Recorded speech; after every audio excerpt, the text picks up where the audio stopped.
Boa tarde, queridos e amados irmãos. Todo mundo está bem? Em nome de Jesus, estamos aqui iniciando a live tão abençoada nesta noite, nesta tarde. Aleluia. Glória a Deus. Estamos aqui para celebrar a Deus mais uma vez, né, Nilma? Todos vocês que estão chegando aí, seja bem-vindo em nome de Jesus, em nome do Senhor. Glória a Deus. É lindo, é maravilhoso a gente poder estar na presença de Deus, celebrando a Deus e cultuando a presença do Senhor. Esta tarde de sábado tão abençoado, cheio de bênção, cheio de graça, na presença de Deus, cultuando a Deus e adorando a Deus. Aleluia. O texto que eu vou ler hoje para os amados irmãos, ele nos conta sobre a visita de Jesus ao monte, no Monte da Transfiguração, aonde ele foi ali com Pedro, Tiago e João. Aleluia.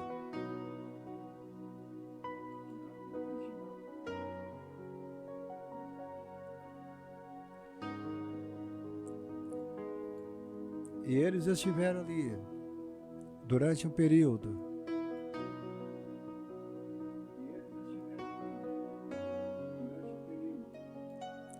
E grande poder de Deus, manifestações da glória, surgiu ali, acontecimentos tremendos. E o texto, ele é lindo quando ele nos mostra a comunhão de Cristo com o Pai e a comunhão também de o Pai com Cristo. No livro de Marcos, no capítulo 9, ele fala assim: em verdade vos digo, que dos que aqui estão alguns há que não provarão a morte, sem que venham, que vejam chegado o reino de Deus com poder. E 6 dias depois, Jesus tomou consigo a Pedro, Tiago e João, e os levou a sós, em particular, ao alto monte, e transfigurou-se diante deles. As suas vestes tornaram-se resplandecentes em extremo, brancas como a neve, tais como nenhum lavandeiro na terra o poderia branquear. E apareceu-lhe Elias e Moisés e falavam com Jesus. E Pedro, tomando a palavra, disse a Jesus: Mestre, bom é que nós estejamos aqui e façamos 3 cabanas, uma para ti, outra para Moisés e outra para Elias. Pois não sabiam o que dizia, porque estavam assombrados. E desceu uma nuvem que os cobriu com a sua sombra, e saiu da nuvem uma voz que dizia: Este é o meu filho amado, a ele ouve. Louvado seja Deus. É um dos textos mais lindos de toda a palavra de Deus. Esse texto que eu acabei de ler para os amados irmãos, que fala sobre a ida de Cristo a este monte. Aleluia. A transfiguração é uma revelação visível do poder do reino. Do reino de Jesus Cristo.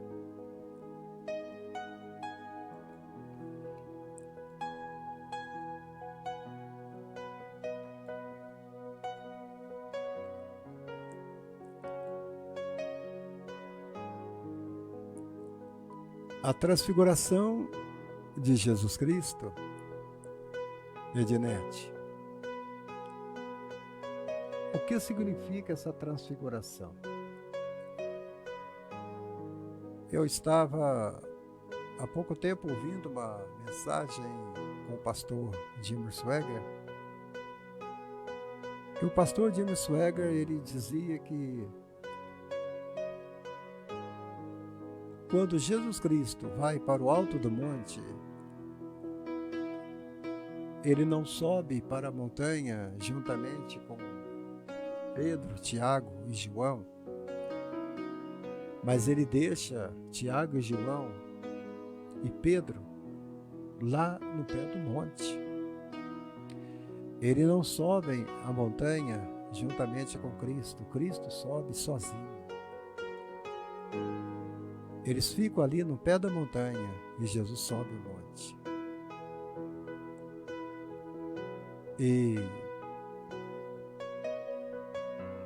E diz o pastor Jimmy Dorinha que quando Jesus começa a transfigurar naquele monte, diante da presença poderosa de Deus, conta que a matéria dele, a carne, ela não conseguiu suportar o poder, a magnitude daquele Cristo que estava ali, através daquela casca chamada carne. O Deus encarnado, ele não conseguiu segurar. A palavra não conseguiu, não é uma colocação correta, mas a matéria não conseguiu suportar a grandeza e a força daquele Cristo tremendo.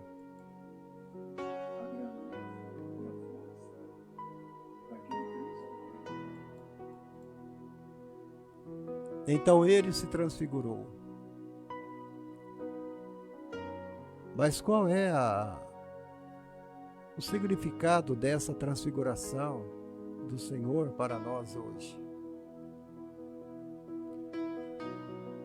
E nós sabemos que Mateus registrou ela, Lucas registrou ela e Marcos também a registrou essa transfiguração. E todos eles contam a mesma visão, a mesma história e o mesmo acontecimento que aconteceu. A transfiguração de Jesus está registrada nesses 3 evangelhos: Mateus 17, Lucas 9 e Marcos 9.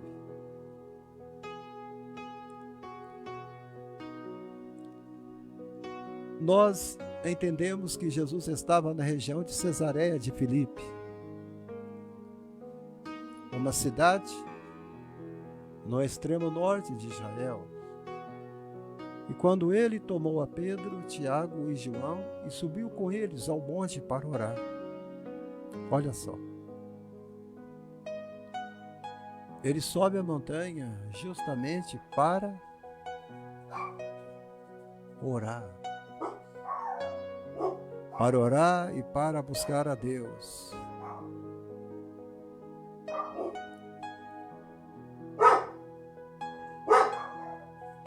Esse era o motivo de Jesus Cristo subir a montanha para a oração.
Aleluia.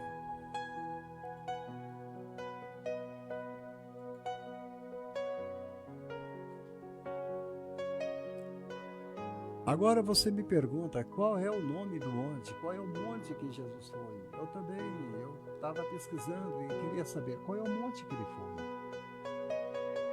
Monte das Oliveiras, o Monte Hermon, o Monte Carmelo, o Monte Sinai. Qual é o monte que ele foi? E nós sabemos que na região de Cesareia de Filipe, uma cidade que fica no extremo norte de Israel, quando ele toma Pedro, Tiago e João, e eles vão para o monte para orar com eles.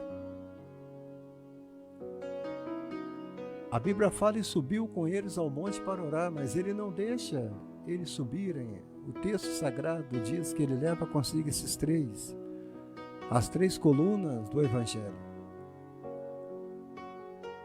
Mas se você for ver a tradição, a história do cristianismo,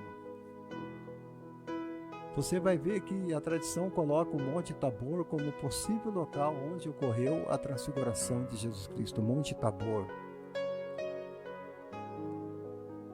Monte Tabor. E ali mesmo é que aconteceu a transfiguração de Jesus Cristo.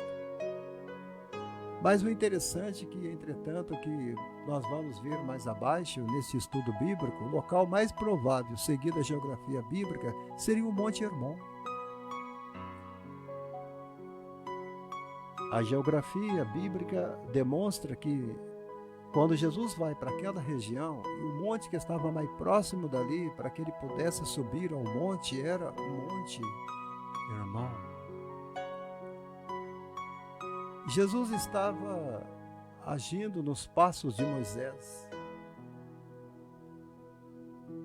que também, após subir ao Monte Sinai e ter falado com Deus, o seu rosto passou a emitir um brilho milagroso. Aleluia. E nós sabemos que Moisés falou com Deus durante 40 dias e 40 noites no alto de um monte. E ali, nesse Monte Tabor, Jesus Cristo ficaria somente algumas horas. Mas o evento do brilho do rosto de Moisés era uma tipologia do que aconteceria com o mestre. Era uma tipologia do que aconteceria com o mestre, quando o seu rosto se transfigurou e também brilhou em glória.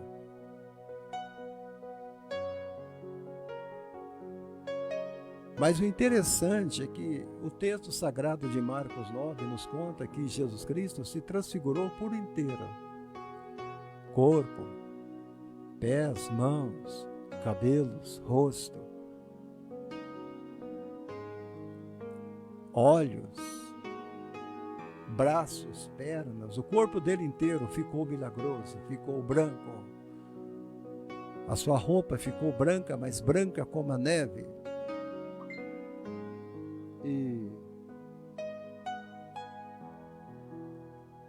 E Moisés não, Moisés foi somente o rosto.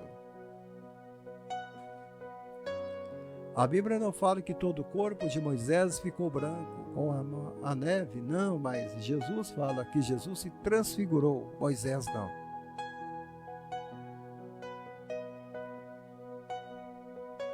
Porque nós sabemos que no Monte Sinai que Moisés fala com Deus e no Monte Tabor que Jesus Cristo fala com Deus.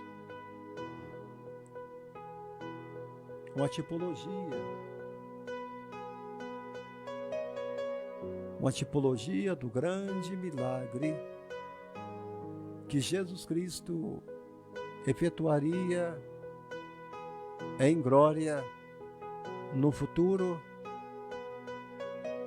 e como tudo aconteceu. Aleluia. É misterioso este acontecimento, e para que possamos entender esse mistério, né? Então nós vamos estudar. Nós vamos estudar, Maria Lúcia da Costa,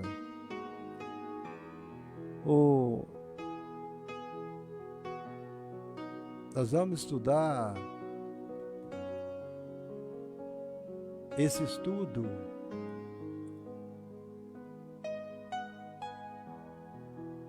sobre essa transfiguração nas palavras que estão nos textos dos evangelhos, Moisés e Elias. Segundo, a transfiguração de Jesus. Terceiro, façamos 3 tendas, Pedro pediu. Depois de 6 dias, o local da transfiguração e a nuvem de glória.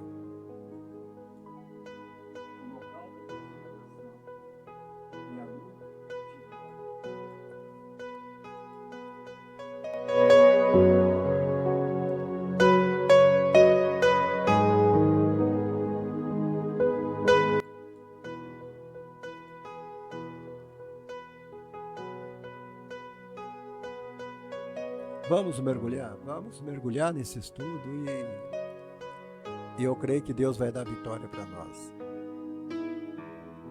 Aleluia. Moisés e Elias, as 2 testemunhas.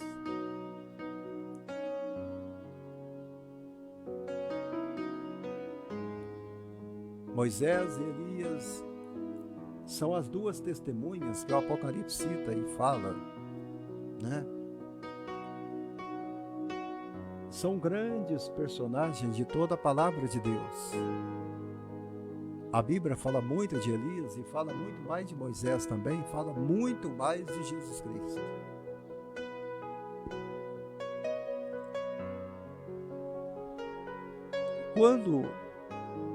Quando Moisés aparece a Jesus ali no monte, Moisés está mostrando a lei. E quando Elias aparece a Jesus Cristo, Elias está mostrando a graça. Vamos dizer assim. A lei e os profetas representados na pessoa de Elias, e a lei representada na pessoa de Moisés, e a graça sendo representada na pessoa de Cristo. Glória a Deus. Está lindo. Eles foram testemunha a vinda do Messias naquele monte. E observe que nenhum deles, Moisés, não sabemos para onde que Deus levou o corpo de Moisés, nunca foi encontrado. Elias foi arrebatado em uma carruagem de fogo para a glória. Todos 2 testemunharam a vinda do Messias naquele monte, testemunhas oculares. Glória a Deus. Por isso que eles são as 2 testemunhas do livro do Apocalipse. E quando você lê ali em Apocalipse capítulo 11, versículo 2, versículo 3, o texto ali está dizendo que eu darei poder às minhas 2 testemunhas e profetizarão por 1260 dias, vestidas de saco, Maria José. Apocalipse, capítulo 11, versículo 3. Vamos ver lá. Glória a Deus.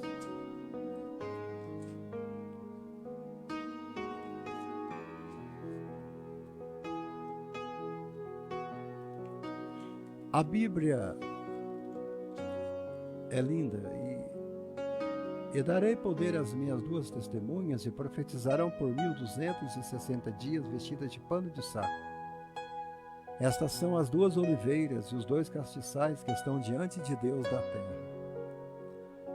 Você sabe que a oliveira produz azeitonas, produz azeite. E o castiçal, ele produz luz. claridade. Então, a Bíblia está falando que os dois é considerado como oliveiras e também são considerados como castiçais. Castiçais são uma peça que tem várias lâmpadas nele e clareia um ambiente que está em trevas.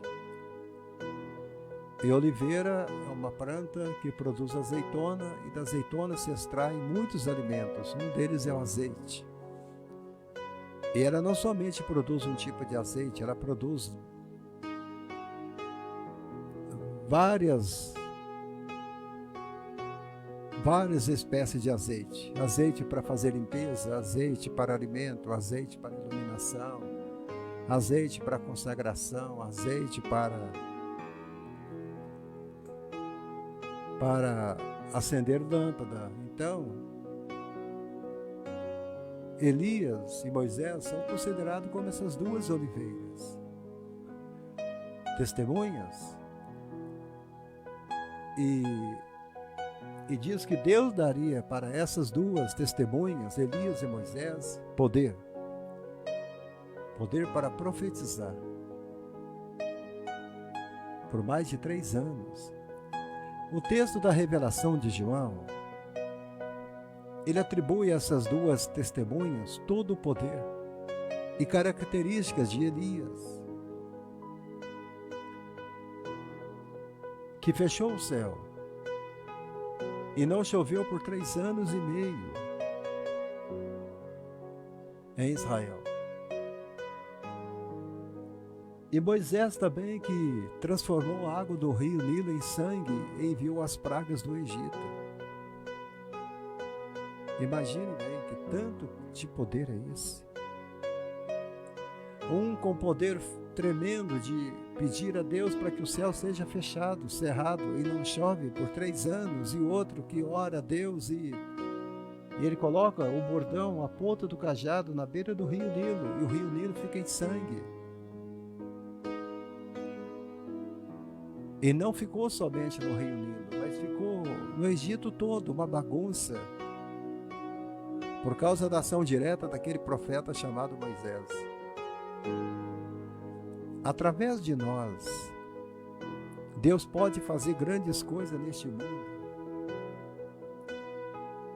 E você me pergunta, mas pastor Abraão, será que nós temos as mesmas qualidades que Moisés tinha? Talvez a gente não tenha. Mas nós temos o mesmo chamado, nós temos a mesma unção,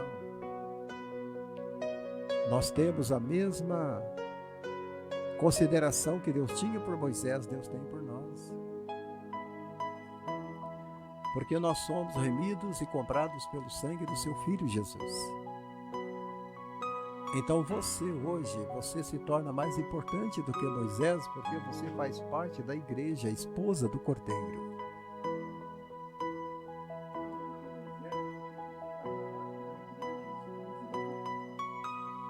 Então, se você for olhar, você se torna mais importante ainda.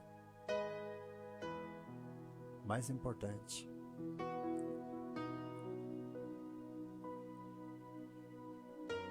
E o texto sagrado vai falando dessas duas testemunhas, dizendo que tem poder para fechar os céus, para que não chova nos dias da sua profecia, e tem poder sobre as águas para convertê-las em sangue. Está lá em Apocalipse. Deus está começando aqui dessas profecias a dizer que vai repetir tudo o que ele fez e aconteceu no Egito. Porque não é somente o nosso país, o Brasil, que é chamado de Egito, mas todos os países da América do Sul, do eixo da Europa, da Ásia, da ilha e do mar, todos. Os países do continente africano, o mundo inteiro se torna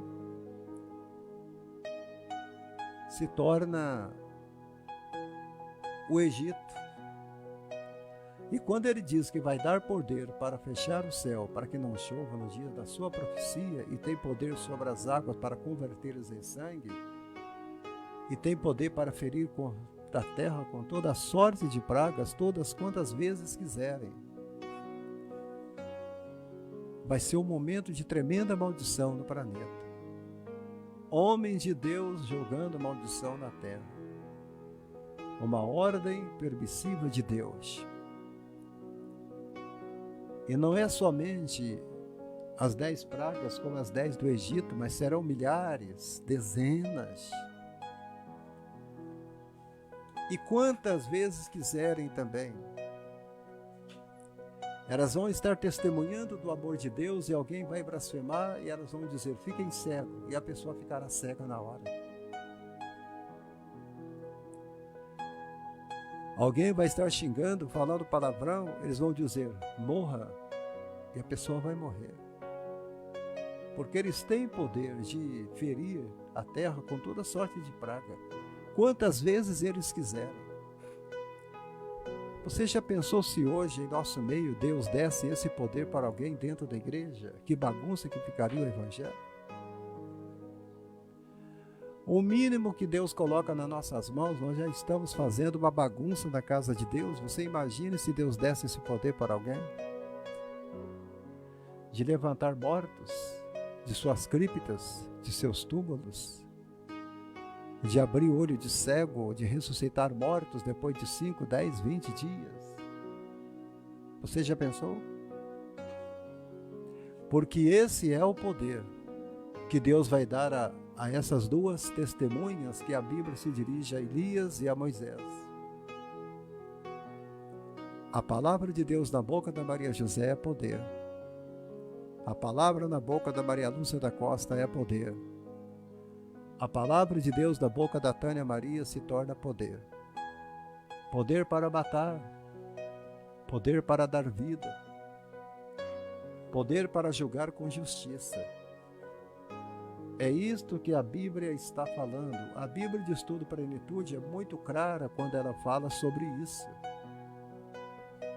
Que essas duas testemunhas, elas terão poder de fazer o que elas quiserem, quantas vezes elas quiserem. Você já pensou, Maria das Dores, você com poder desse na mão? Você já pensou? Você com um tremendo de um poder desse?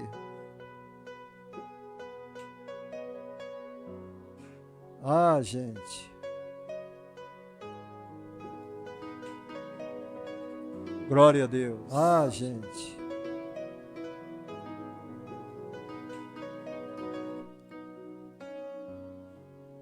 Este tem poder para fechar o céu para que não chova. Aleluia. A profecia, ela tem um tempo determinado.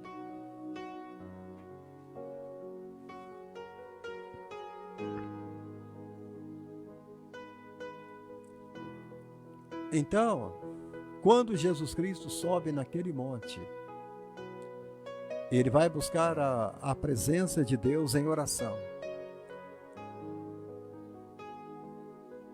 A presença de Moisés que aparece ali no monte ao lado de Cristo, Moisés que tinha morrido e Elias que não morreu, no alto monte com Jesus, constitui testemunho tanto dos vivos como dos mortos. Moisés, ele era a testemunha dos vivos. Elias. E Moisés se torna testemunha dos mortos, daqueles que já morreram. Então, e quando Paulo, ele escreve em Romanos 14, versículo 9, deixa eu olhar na Bíblia de Estudo Plenitude aqui, que a Tânia me deu de presente. No livro de Romanos, no capítulo 14, 9, está escrito assim: porque foi para isto que Cristo morreu e ressurgiu e tornou a viver para ser Senhor, tanto dos mortos como dos vivos. Então, quando Elias aparece ali representando os vivos e Moisés aparece no monte representando os mortos, Está se cumprindo o texto de Romanos, capítulo 14, versículo 9, quando Paulo diz que ele é Senhor dos vivos e é também Senhor dos mortos. Há um texto na Bíblia que Jesus fala que Deus não é Deus de mortos, mas Deus é Deus de vivos. Ali Jesus está falando na situação daqueles que já se foram. Agora aqui não. Aqui Paulo está dizendo que Cristo morreu e ressurgiu e tornou a viver. Porque como só Ele, somente Ele, que venceu a morte, que venceu a cripta e venceu o túmulo, que somente Ele pode ser Senhor tanto dos mortos como também dos vivos. Aquele que vence a morte, Ele manda na morte.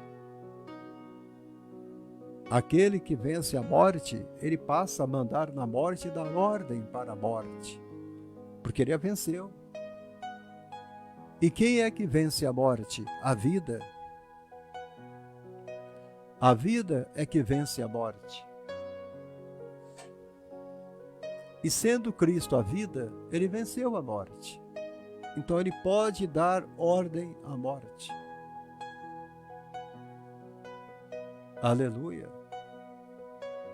Então, quando Moisés aparece ali no Monte da Transfiguração, ele está dizendo a Cristo: olha, todos que já morreram, vendo a promessa, olhando somente para a promessa, vindo à luz, vendo as suas promessas, que da sua vinda, do seu sangue, do sacrifício da cruz, elas estarão salvas somente através da promessa, do vislumbre da promessa da sua glória.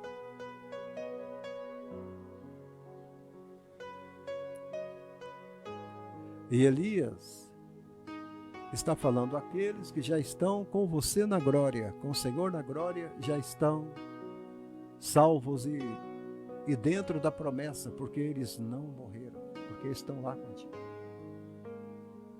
Porque Elias representa aqueles que não morreram. Irmão Luiz Carlos, seja bem-vindo, meu querido, juntamente com a turma aí. A nuvem da transfiguração de Jesus Cristo.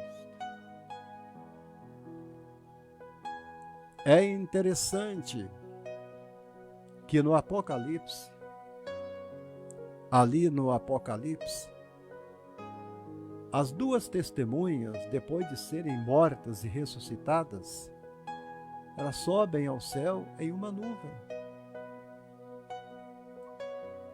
E aqui diz que quando Jesus Cristo ele está no monte falando com o Pai, desce uma nuvem.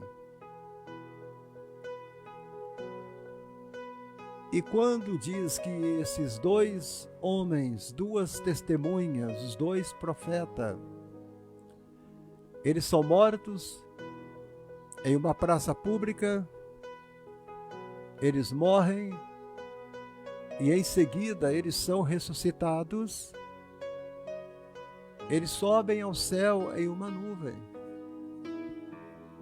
E o texto sagrado diz que porque o mesmo Senhor descerá do céu com a voz do arcanjo e com o poder de Deus, e os mortos que morreram em Cristo ressuscitarão primeiro, e depois nós, os vivos, seremos arrebatados juntamente com eles nas nuvens, a encontrar o Senhor dos ares. Aleluia! A nuvem está sempre presente aqui, nos ares. Aleluia! A nuvem está sempre presente aqui. Eu não estou esperando um buraco na terra, estou esperando um buraco no céu. Eu não estou esperando a terra se abrir, estou esperando o céu se abrir, Janete. Amém? É isso aí, gente. Louvado seja Deus. Deus é eterno. Deus é bom. Então, essas duas testemunhas que apareceu para Jesus lá no monte para falar com ele. Então, a Bíblia fala que E subiram ao céu em uma nuvem, e os seus inimigos viram. As próprias pessoas que tinham matado Elias e Moisés na grande tribulação, quando eles estavam profetizando e profetizavam a vinda do juízo de Deus no meio da grande tribulação, foram mortos, foram assassinados.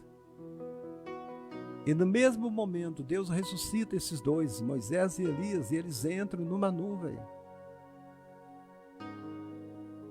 Eles sobem em uma nuvem, e os seus inimigos viram ele. Elias não tinha medo de altura, eu não sei Moisés. Elias já estava acostumado, né, Luiz Carlos? Porque Elias já tinha ido para a glória em uma carruagem de fogo. Mas Moisés não. Elias já estava acostumado a subir e descer. Moisés não. E aqui está falando que Elias, pela segunda vez agora, ele vai entrar numa nuvem. Ele vai subir sobre uma nuvem. E ele vai subir para o céu. Apocalipse 11:12 fala que subiram ao céu em uma nuvem. Subiram, é como se estivesse subindo uma escada que conduzisse até o céu. Esta palavra subir, ela é linda, eu gosto desta palavra subiram, subas. É muito bonita. Subiram ao céu em uma nuvem, e os seus inimigos viram. Os inimigos viram eles subindo em uma nuvem, os que tinham matado eles, viram eles subindo glorificado. E o mesmo acontece na transfiguração de Jesus Cristo. É a mesma coisa acontece na transfiguração de Jesus Cristo. Quando Moisés e Elias entram na nuvem,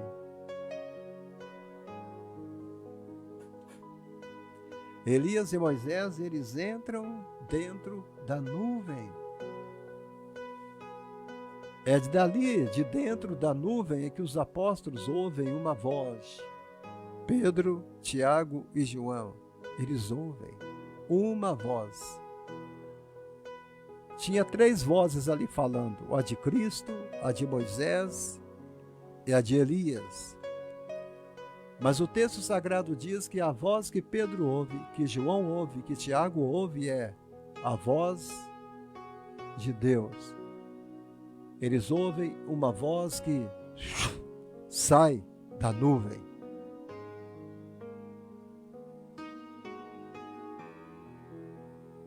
Olha, e quando esta voz sai da nuvem, olha, eu estou aqui para dizer para você uma coisa, não espere o homem falar alguma coisa para você, que o homem não vai falar, quem fala com você é Deus.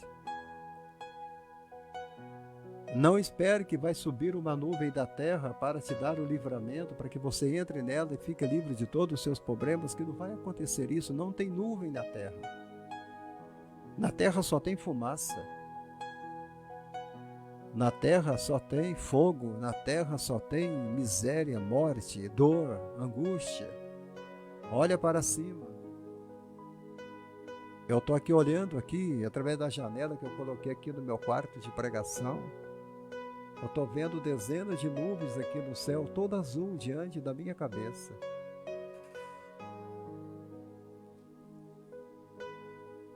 Eles entraram na nuvem. Eles entraram na nuvem. Eles entraram na nuvem.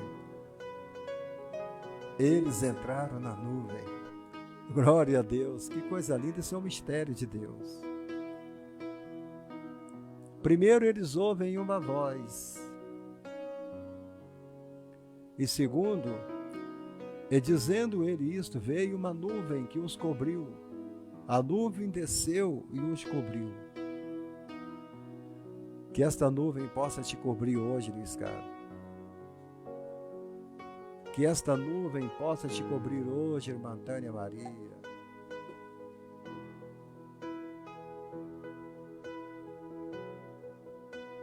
Que esta nuvem possa te cobrir hoje, Dorinha.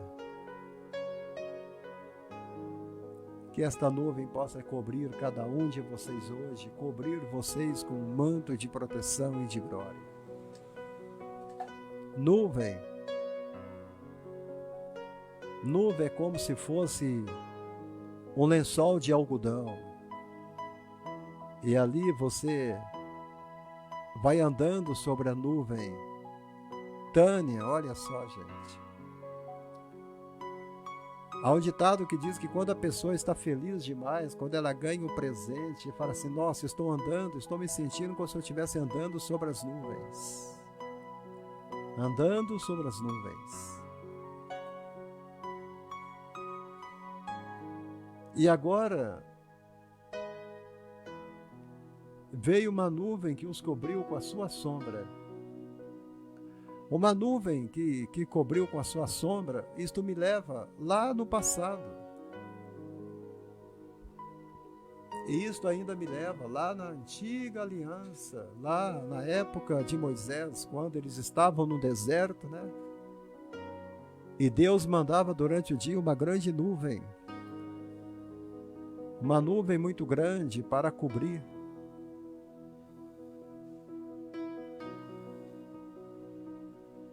E essa nuvem ia cobrindo o povo. O sol ficava em cima e a nuvem ficava por baixo do sol. A nuvem dava a eles sombra, refrigério. A nuvem transmitia aquela brisa gostosa, aquele refrigério delicioso sobre a nação de Israel. Sombra. E eles caminharam durante 40 anos. E o texto sagrado diz que a nuvem nunca abandonou aquele povo. Deus não te abandona. Aqui está a prova que Deus não te abandona e nunca vai te abandonar, que as promessas do Senhor, elas não caem, elas não falham. De Deus muito firme são as promessas, promessas são que não falharão. De Deus são firmes suas promessas, falhando tudo, não falharão. Aleluia, não falham, as promessas de Deus não falham, não falharão. Aleluia, não. Então, sinta esta nuvem aí agora sobre você. Entre na nuvem. Suba para a nuvem. Sinta o refrigério desta nuvem te cobrindo nesta tarde. E veio uma nuvem que os cobriu com a sua sombra. A nuvem de Deus, ela vai te cobrir. Ela está te cobrindo. Você só está conseguindo sobreviver e viver é porque a nuvem está te cobrindo. Quando a nuvem chegou-lhe no Monte da Transfiguração, o texto sagrado dizem que, entrando eles na nuvem, olha só. Entrando eles na nuvem, Deus vai sempre te cobrir com a sua sombra. Com a nuvem que os cobriu com a sua sombra. A nuvem é enviada para te cobrir. E a bênção que a nuvem provoca na sua vida é a sombra. Davi fala muito sobre sombra. A tua sombra será a minha retaguarda, a minha direita. Coloca, Senhor, a sua sombra à minha direita. Eles entraram na sombra. Eles, entrando eles na nuvem, temeram. O texto sagrado aqui está falando que você tem que entrar na sombra. você tem que entrar na nuvem. Ao entrar na nuvem, você está entrando também na sombra.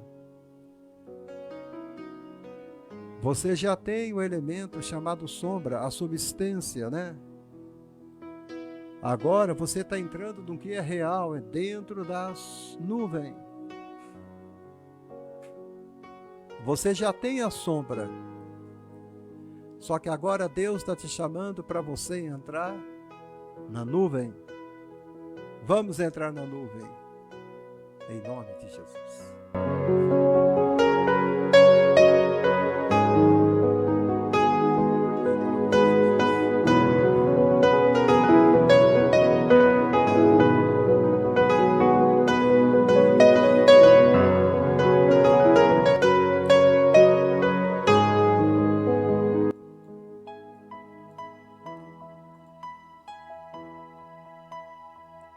Você pode até comentar aqui, eu entro na nuvem de Deus. Eu entro na nuvem de Deus. Aqui no capítulo 9, versículo 34 de Lucas, na Bíblia de Estudo para Plenitude, olha o que eles falam. Lucas capítulo 9, versículo 34. Olha, vamos ver se eu consigo achar lá. Demora um pouco, mas é bom, né, amados? A gente estudar a palavra.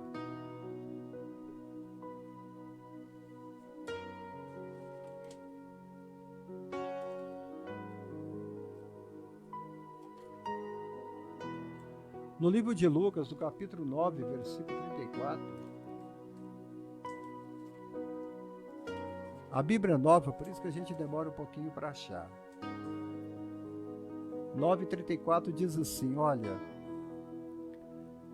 e dizendo isso, veio uma nuvem que os cobriu. Primeiro a nuvem vem para te cobrir.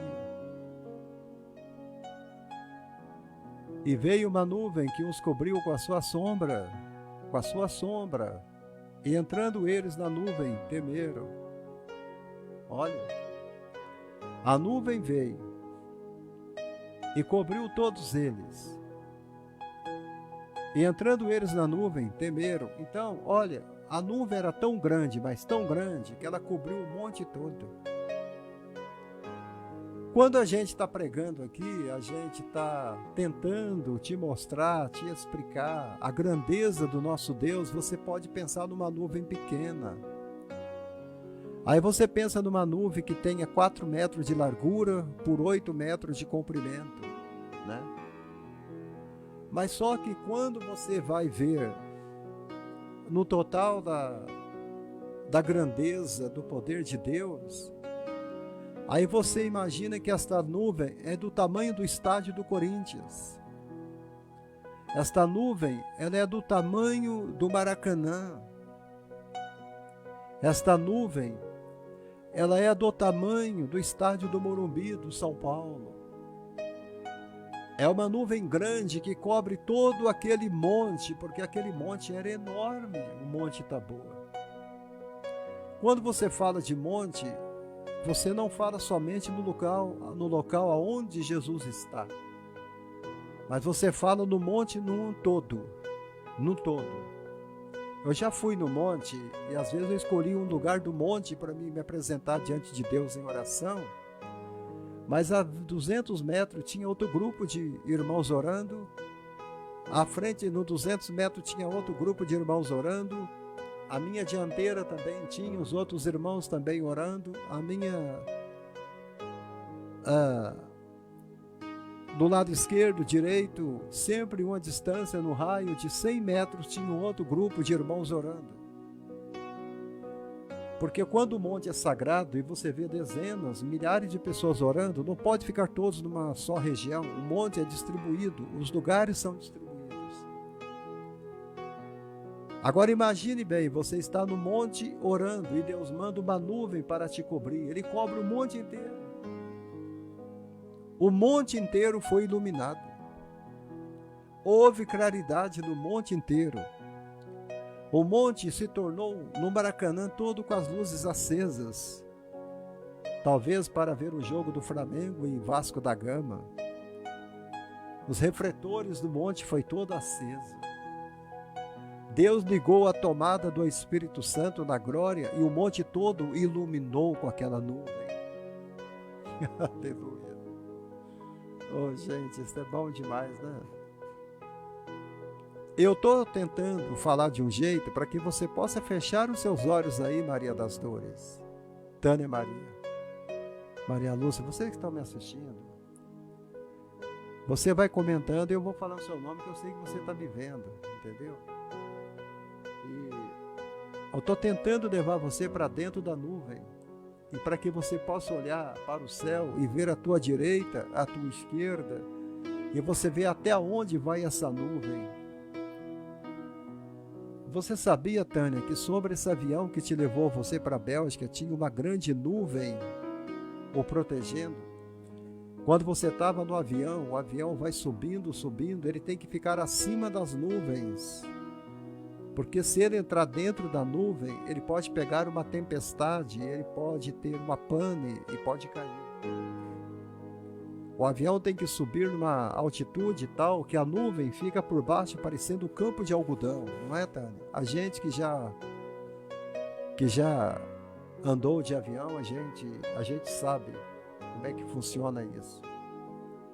E você olha embaixo, é como se fosse um campo de algodão, né, irmão Luiz Carlos? Eu não sei se você já andou de avião, mas a Tânia já está cansada de andar de avião. Né, Tânia?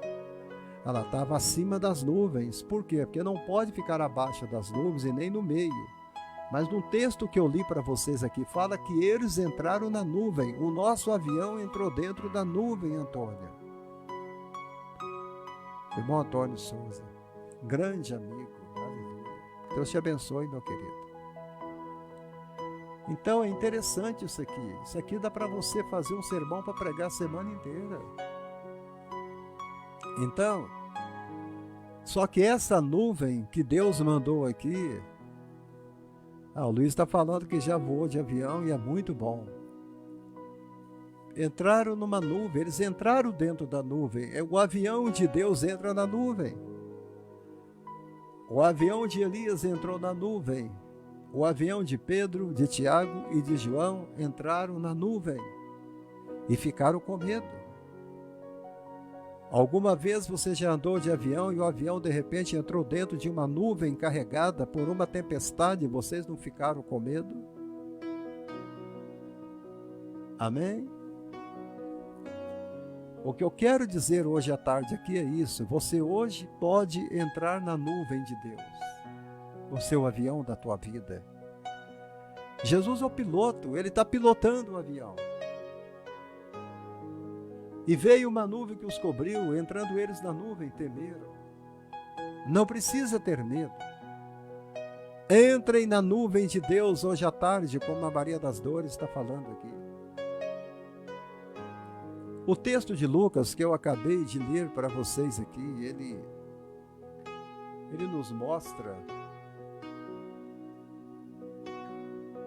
aleluia. Os irmãos podem compartilhar para mim, tá bom, irmãos? Em nome de Jesus. O texto de Lucas,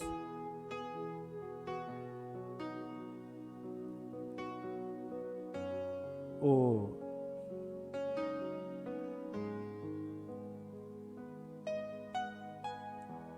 texto de Lucas nos informa que depois que o apóstolo Pedro sugeriu a construção de 3 tendas,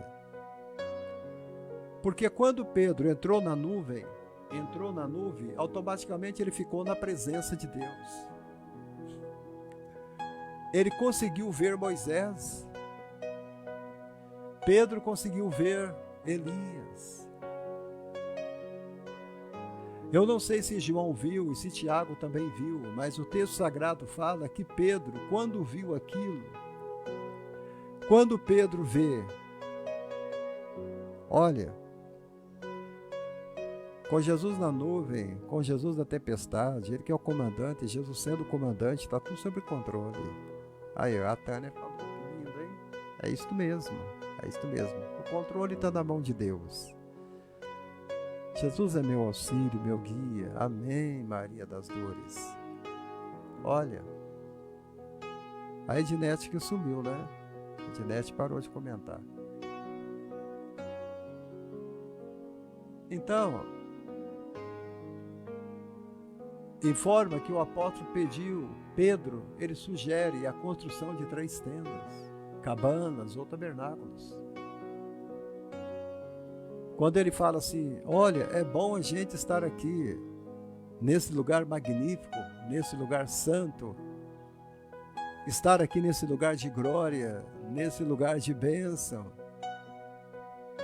Então vamos fazer 3 cabanas aqui, vamos fazer 3 casas, vamos fazer aqui para nós 3 tabernáculos. E Pedro começou a falar coisas que ele não estava entendendo. Às vezes a gente recebe tanto poder de Deus, a gente vê tanta coisa que Deus está operando, tantas maravilhas que Deus tem efetuado na vida da gente, né, amados? Que a gente fica sem entender os grandes mistérios de Deus.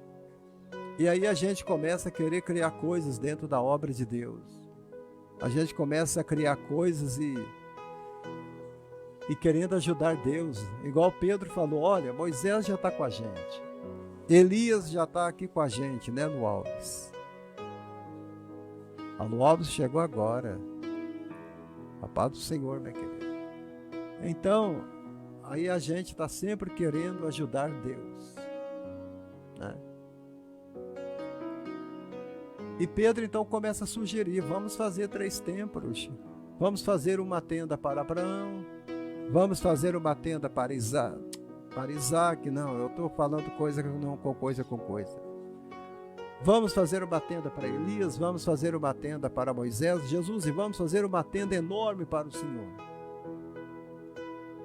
Pedro já queria que fizesse 3 igrejas ali, 3 templos. Um homem sempre pensa naquilo que é material. O homem só pensa em construir. O homem só quer construir mais templos, mais igrejas, gastar dinheiro com pedra, gastar dinheiro com ferro, gastar dinheiro com cimento. Mas Deus se preocupa com almas. Almas, porque Pedro estava entusiasmado. Pedro viu aquela luz, ele viu aquela nuvem de glória e ele entrou na nuvem. E quando ele entrou na nuvem, ele foi completamente submerso, coberto por aquela glória. E porque a nuvem, quando eles entram, a nuvem cobre eles. Estão cobertos. Você não precisa ter medo do diabo. Estamos vivendo hoje uma geração que morre de medo de Satanás. Uma geração que vivem fazendo campanhas e mais campanhas em campanhas para derrotar o inimigo, sendo que ele já está derrotado. Existem uns que fazem campanhas de quebra de maldição, esquecendo eles que a maldição já foi quebrada. Existem outros que fazem campanhas e mais campanhas para ter um ano de 2022 melhor, que é a campanha dos projetos para 2022. Você não projeta nada, é Deus que projeta. O futuro não nos pertence, mas o futuro pertence a Deus. O que você tem que fazer nesse ano de 2022 é permanecer dentro da nuvem. Permaneça dentro da nuvem. E acabou o problema. E acabou o problema. Aleluia.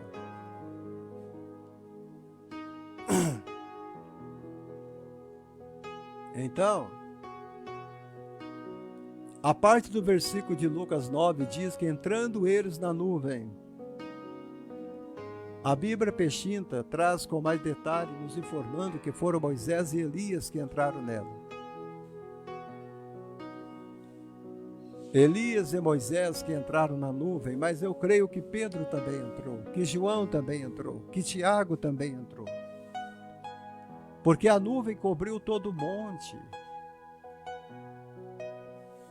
Olha, Pedro, Tiago e João ficaram com medo quando viram Moisés e Elias entrando na nuvem. Olha, Lu Alves, quando você entra na nuvem, com certeza você vai encontrar Jesus.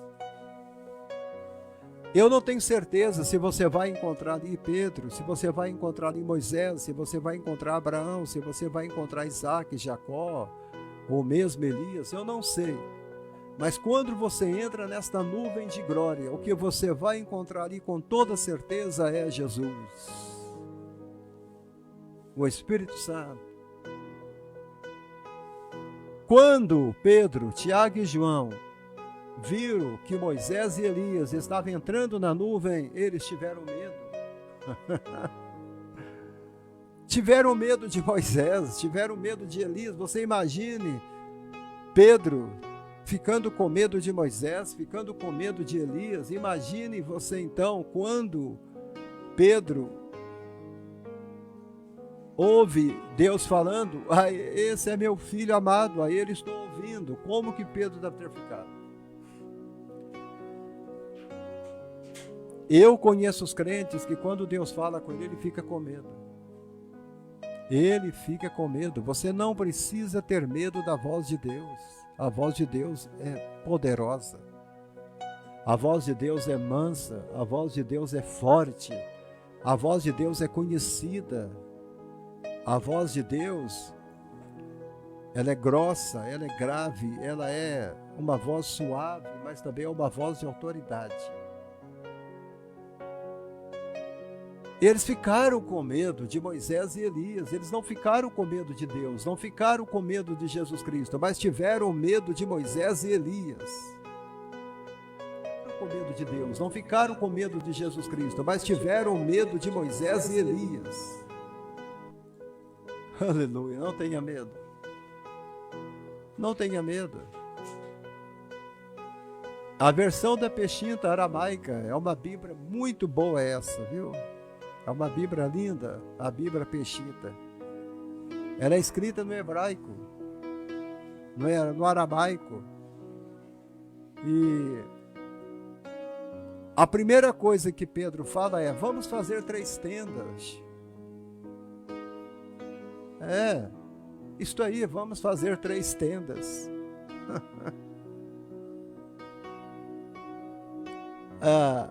A Bíblia Peshinta, ela registra que quando Pedro sugeriu que fizesse as 3 tendas, também chamada de Sucote, chamado também de tabernáculo. Sucote é no hebraico, ou no aramaico. E tabernáculos em hebraico. Pedro, ele volta para Jesus e fala: mestre, nossa, é bom a gente estar aqui, viu? Eita, lugar abençoado. É a mesma coisa você falar: meu Deus, o pastor Abraão está no ar na live, que bênção de Deus, eu vou ter que entrar rápido nesta live. E você pode notar que toda vez que eu entro na live, você recebe o meu convite, porque eu sei que você gosta das lives. Tem uns que entram somente 5 minutos e saem e vai embora, porque não amam a live. Não amam estar dentro da nuvem.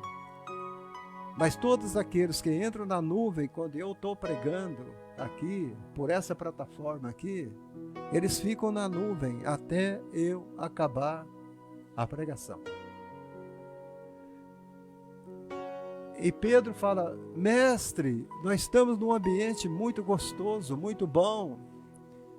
Vamos fazer 3 igrejas aqui, vamos fazer 3 templos, vamos fazer 3 cabanas para que a gente sempre fique aqui, para que a gente não vá embora daqui, né, Tânia Maria? Para que a gente não vá embora, né, irmão Lourenço?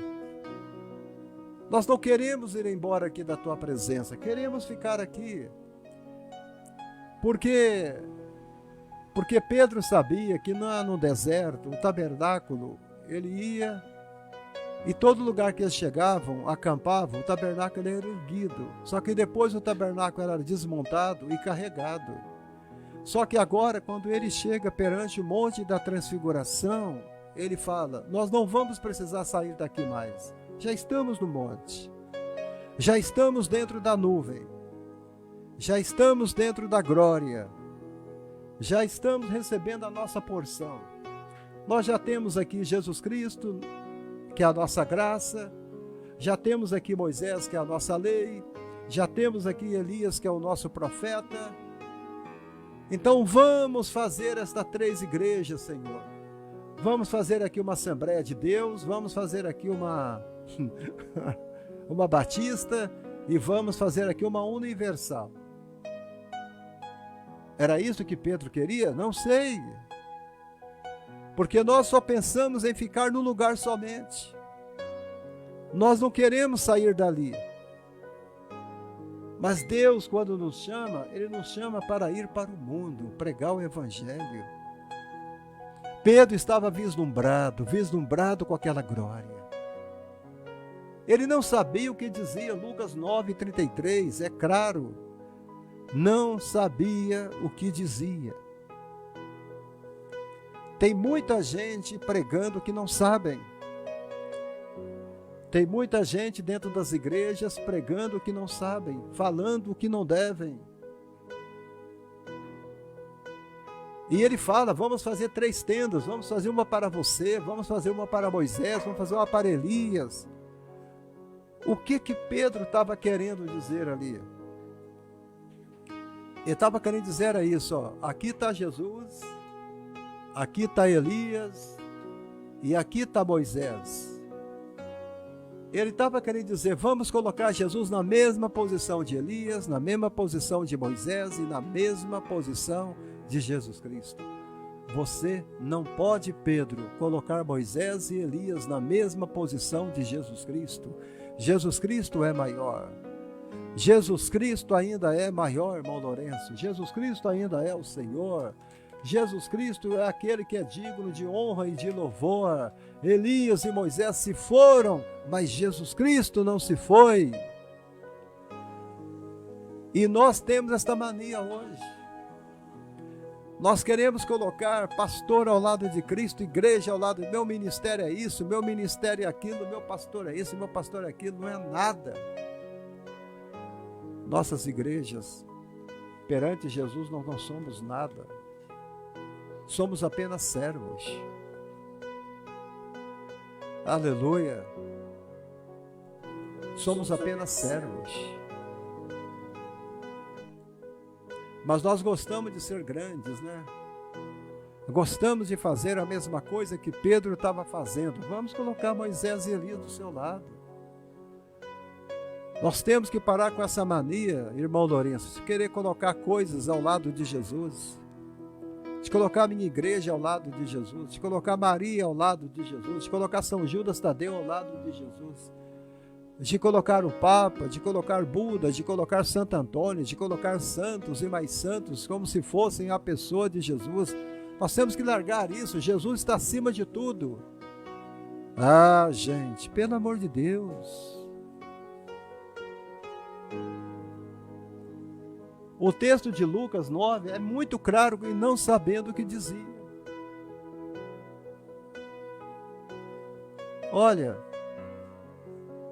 segundo o entendimento de Graham David Burschen, a Bíblia, se você não tem essa Bíblia Peshitta, compra ela. É uma das melhores Bíblias que existe. Eu não tenho essa Bíblia Peshitta na minha coleção de Bíblia, mas eu vou ter, em nome de Jesus. Mas a Bíblia Peshitta, ela, para a primeira parte do versículo 9:34, ela diz que veio uma nuvem que os cobriu. Aqui traz o verbo aramaico, atrate. O verbo aramaico, atrate, que significa formou um tabernáculo, no qual Moisés e Elias entraram. A nuvem serviu a eles como se fossem um tabernáculo. E eles entraram na nuvem. Graças a Deus, o compartilhamento está aumentando. Já está em 140 o compartilhamento. Vamos chegar a 200, irmãos. Compartilhamentos. Quanto mais você compartilha, mais pessoas vão ouvir a mensagem. O texto sagrado no aramaico quer dizer atrate, que significa formou um tabernáculo no qual Moisés e Elias entraram. Moisés e Elias entraram. Como eu disse a vocês, eu creio que Pedro, Tiago e João também entrou. Agora, se você não crê, não é problema, mas eu creio. Então aquela nuvem se tornou um tabernáculo.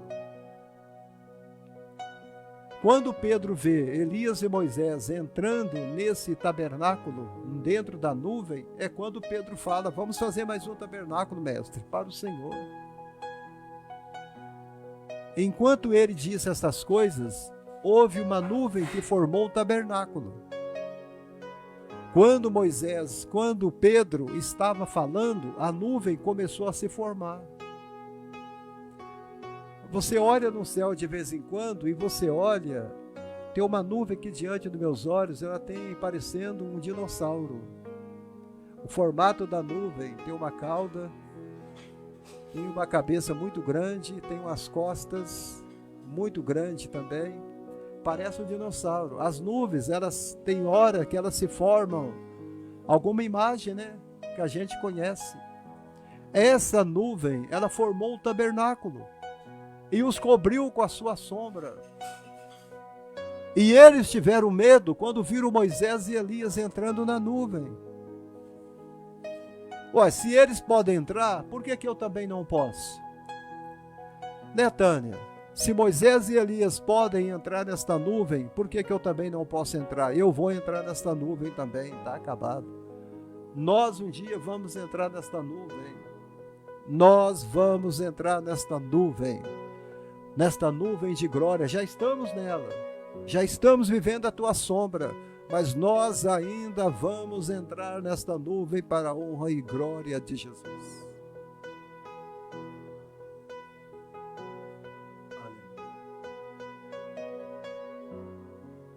Glória a Deus.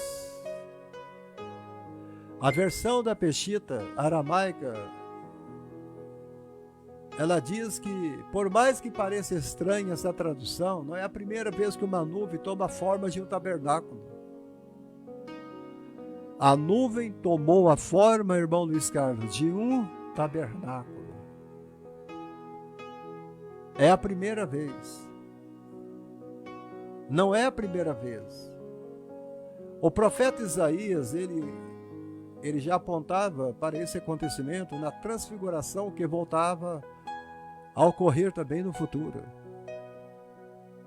Isaías profetizou, e vamos ver o que Isaías fala em Isaías 4, versículo 5 e 6. Eu estou com a Bíblia de Estudo Plenitude, trabalhando com ela hoje. Olha aí que bênção.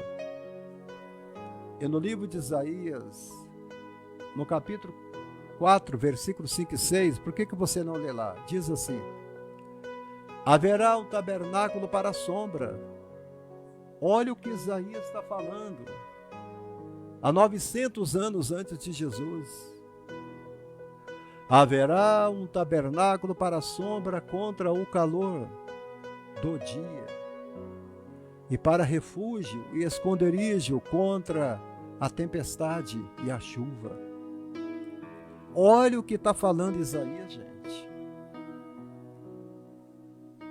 E agora, no Monte da Transfiguração, eu vejo essa nuvem que Isaías profetizou. Eu vejo ela e eu vejo Elias e Moisés entrando nesta nuvem.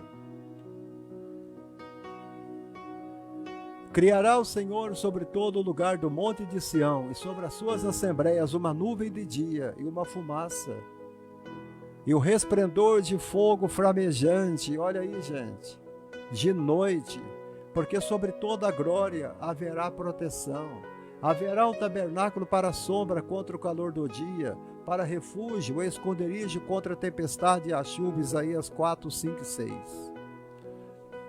E, gente, isto é Bíblia. Isto é Evangelho. Glória a Deus. Falta 52 pessoas compartilhamento para chegar a 200. Olha só. E nós vamos chegar. Em nome de Jesus. Está 148 compartilhamentos. Só falta 52 compartilhamentos. Depois de 6 dias, 6 dias depois, tomou Jesus consigo a Pedro, a Tiago e a João, seu irmão, e os conduziu em particular ao alto monte. Era algo particular do Senhor. Era algo particular dele. O que eu entendo aqui da palavra depois de 6 dias? Isto aqui, amado, se ilude a sessão de Moisés ao Monte Sinai, quando Deus revelou a lei. Ele convidou Moisés para subir ao Monte Sinai por 6 dias, a nuvem de glória cobriu aquele monte. O texto diz que 6 dias depois Jesus tomou Pedro, Tiago e João e foi para o alto monte. E a Bíblia fala que quando Deus revelou a sua lei para Moisés, chamou Moisés para subir ao Monte Sinai por 6 dias, a nuvem de glória cobriu aquele monte. Gente, isto é tremendo, isto é maravilhoso. Bom trabalho, irmão Lourenço. No 7º dia, a voz do Senhor o chamou de dentro da nuvem. Aleluia, o chamado vem de dentro. O chamado não vem de fora. O chamado vem de dentro, irmão Lourenço. Mas no 7º dia, a voz do Senhor o chamou de dentro da nuvem. Moisés subiu a montanha para entrar na nuvem e ficou na presença do Eterno. Moisés, entre. Moisés, entre. Moisés, entre. Moisés, entre. Glória a Deus, Deus está te chamando, meu querido. Não saia, entre. Não saia da life, entre na life.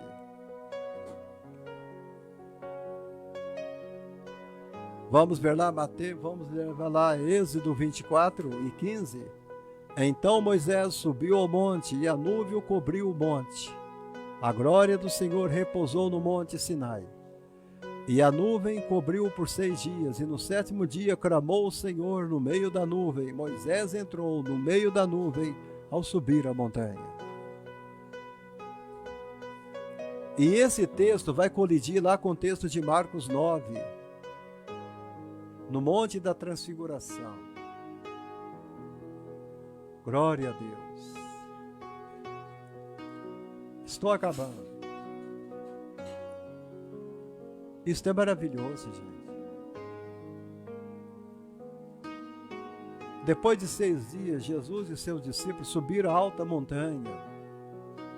Como Moisés, os discípulos se viram envolvidos em uma nuvem de glória. Jesus não foi egoísta, Jesus quis desenvolver e distribuir a tua glória para Pedro, Tiago e João. Estava envolvido.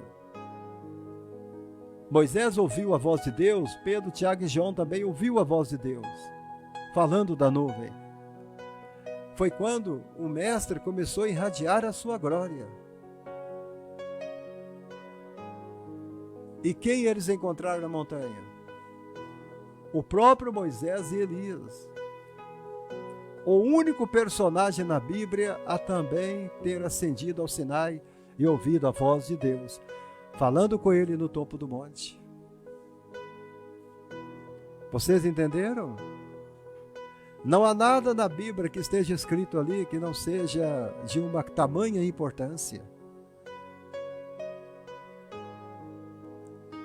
Mas aonde foi o local da transfiguração? Foi no Monte Tabor. O Monte Tabor. Próximo a Naim, a Nazaré, e foi onde Débora ordenou o ajuntamento das tropas de Israel. Olha para você ver. Débora. Foi ali que Débora ordenou o ajuntamento das tropas dos guerreiros de Israel que lutaram e venceram os cananitas. Apesar da forte tradição afirmar o Monte Tabor como local da transfiguração de Jesus Cristo, parece improvável. Porque você vai olhar a geografia do local hoje,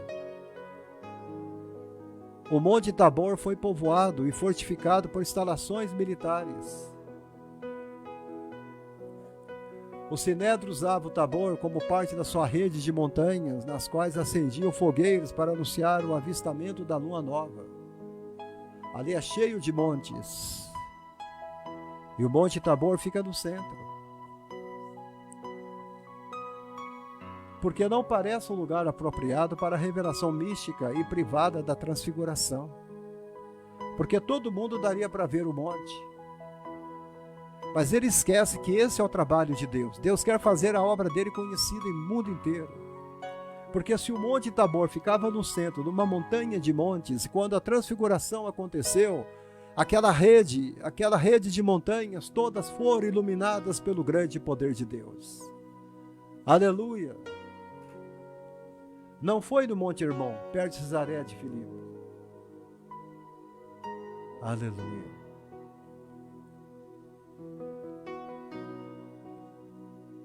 Glória a Deus. Eles dizem que pode ser o Monte Hermon, porque o Monte Hermon ele está muito associado às coisas sagradas, às coisas messiânicas. A palavra Messias em hebraico significa Mashiach, que significa ungido, com óleo de unção. E quando você lê o Salmo 133, você faz uma conexão. O orvalho de Hermon com óleo da unção. Ó, quão bom e quão suave é que os irmãos vivem em união, é como óleo precioso sobre a cabeça de Arão e que desce a orla das suas vestes. O orvalho de Hermon é como que desce sobre os montes de Sião, porque ali o Senhor ordena a bênção e a vida para sempre. Por isso eles dizem que a transfiguração pode ter acontecido ali. E na citação dos Salmos, Pedro, falando sobre a transfiguração, ele chama o monte de Hermon de Monte Santo. Olha aí. E Pedro estava lá. Porque não vos fizemos saber a virtude e a vinda de nosso Senhor Jesus Cristo, seguindo fábulas artificialmente compostas, mas nós mesmos vimos a sua majestade. Olha o que Pedro está falando, segundo Pedro 1,16. A magnífica glória lhe foi dirigida, segundo a voz, este é o meu Filho amado, em quem me tenho comprazido. E ouvimos esta voz dirigida do céu, estando nós com ele no Monte Santo. Olha aí. Pedro, na sua epístola, fala sobre isso. Mas o que é nuvem de glória? Nuvem de glória quer dizer Shekinah. A nuvem de glória, divina habitação, presença do Eterno. A nuvem que levou Israel ao deserto, desceu ao monte Sinai e estabeleceu o tabernáculo. O livro de Moisés relata que durante toda a sua jornada, sempre que a nuvem subia de sobre o tabernáculo, os filhos de Israel partiam. E a nuvem do Senhor estava sobre o tabernáculo. Recebe aí nesta tarde, irmãos, a nuvem sobre vocês.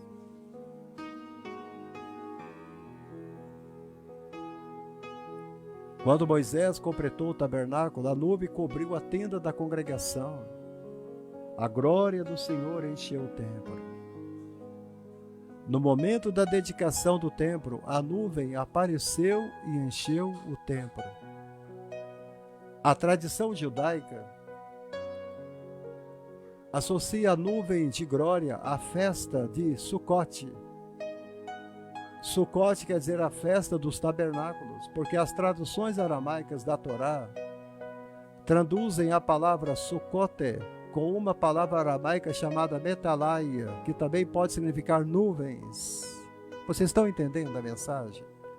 Que hoje está falando muita coisa aqui do hebraico, às vezes você não entende. Eu não estou abusando da tua falta de sabedoria, eu sei que você é inteligente. O duplo significado da palavra aramaica levou os sábios a interpretarem a festa de tabernáculos como símbolo para a nuvem de glória, isto é, a presença divina de Deus, que cobriu Israel no deserto. A presença de Deus está nos cobrindo hoje à tarde.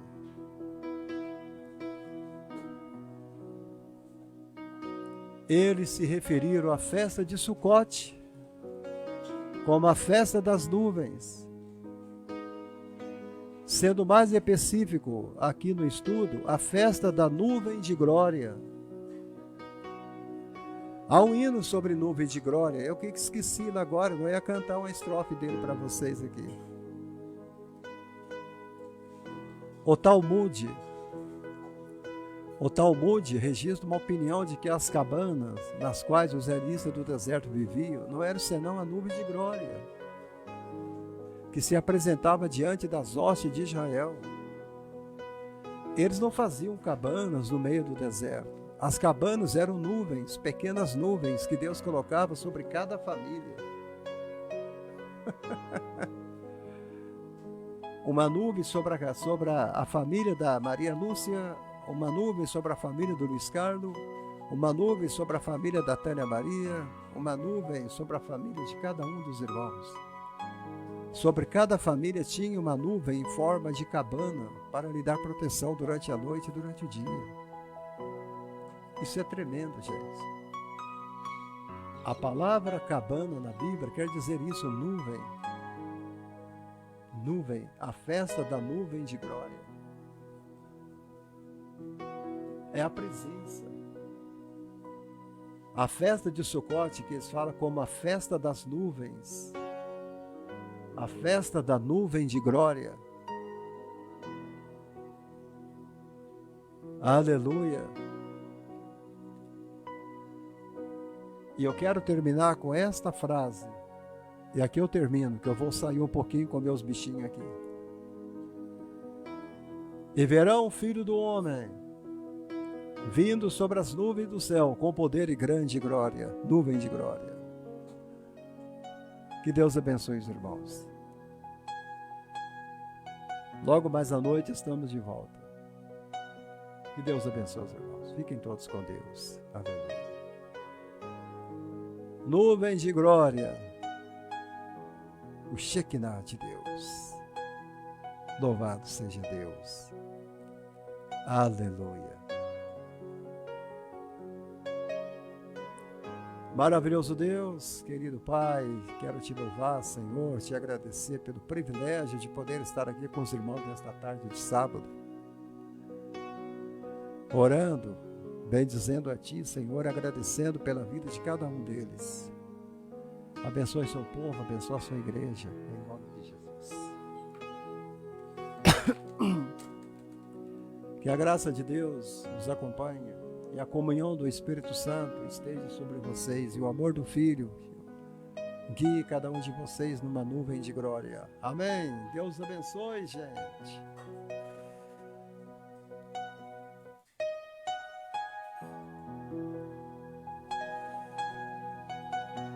Aleluia, aleluia, aleluia. Aleluia, aleluia, aleluia. Deus é bom, Deus é bom, Deus é bom, Deus é bom. Deus é bom, Deus é bom, Deus é bom, Deus é bom.